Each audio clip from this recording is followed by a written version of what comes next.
5 animés qui méritent une nouvelle adaptation et il y en a au moins 2 sur lesquels tu seras d'accord avec moi. Numéro 5, Soul Eater. Si tu l'as regardé, tu te souviens que l'animé il part en total roue libre à partir de l'épisode 35. En fait, le studio avait rattrapé le manga qui n'avait pas fini son histoire. Donc, ils ont inventé une fin. Sauf que le manga s'est terminé ensuite en 2013 avec une vraie conclusion complètement différente et jamais adaptée à ce jour. Donc, un animé culte avec une fin fantôme, c'est vraiment dommage. Ensuite, en 4, Akame ga Kill. Et là, c'est encore pire. L'animé, il tue des persos qui survivent dans le manga, il en sauve d'autres qui meurent. Et il te pond une fin inventée de A à Z. Tu as littéralement 2 histoires parallèles et celle du manga, la vraie, personne l'a jamais vue en animé. Donc franchement, ça mérite une deuxième chance. Et en numéro 3, The Promised Neverland. Bon, là, on touche à du sabotage pur. La saison 1, tout le monde est d'accord pour dire que c'est une masterclass. La saison 2, ils ont fait n'importe quoi. Elle saute des arcs entiers du manga pour conclure l'histoire en 11 épisodes. Goldie Pound, l'arc des 7 murs, tout est passé à la trappe. On a tellement détesté la saison 2 qu'on veut même pas en parler. On me dit toujours, regarde pas la 2, regarde que la 1. Les fans, ils demandent que ça. Une nouvelle adaptation pour The Promised Neverland. En numéro 2, Tokyo Ghoul. Et c'est peut-être l'animé le plus trahi de sa génération. La saison 1, elle passe, elle est même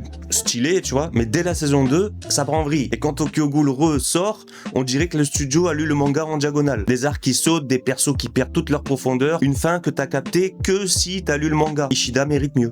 Et nous aussi. Et en numéro 1, c'est un petit peu une mention spéciale à Berserk, parce que son cas est un peu à part. T'as l'animé en 97 qui est culte, mais qui s'arrête à l'éclipse. Et t'as le 2016 qu'on préfère tous oublier. Et depuis la mort de Miura en 2021, l'œuvre est devenue sacrée. Un remake de Berserk aujourd'hui, c'est plus juste une demande de fans, c'est un hommage qu'on doit à un génie qui nous a quittés sans avoir vu son chef-d'œuvre enfin bien adapté. Peut-être qu'on l'aura un jour, mais beaucoup ont essayé et tous ont échoué. Personnellement, je pense que la meilleure chose à faire restera de lire Berserk.